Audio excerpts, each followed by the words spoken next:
तिवारी भैया जी ने गाया है कि सच कहते हैं बबुआ बड़े संस्कारी है जी। बिहार से कौन कौन बिलोंग करता है? वाह, हाँ वैसे भी एक बिहारी 100 पे भारी तो है ही है भाई। अब इधर 1000 पे भारी है कि हाँ हम बिहारी हैं जी, हैं? बड़े संस्कारी है जी। हाँ हम बिहारी हैं जी, बड़े संस्कारी है जी। हाँ हम बिहारी हैं जी, बड़े संस्कारी है जी।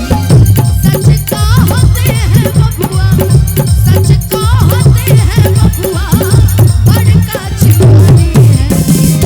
वैसे भी बिहारी लोग चिंगारी से कम नहीं होते, इसीलिए हाँ हम बिहारी हैं जी, सबका पे भारी है जी। हाँ हम बिहारी हैं जी, सबका पे भारी है जी। अब तो हम भी बिहारी हैं जी, क्या करिएगा। मैंने आपको बताऊं 90% लोग यही जानते हैं कि मैं बिहार के पटना शहर से बिलोंग करती हूँ। मैं करती भी हूँ, लेकिन अपना जन्म स्थान नहीं भूलती हूँ, है ना। कि हाँ हम बिहारी हैं जी। इसमें से कितने लोग पटना से हैं और कितने लोग छपरा से हैं? छपरा से हैं।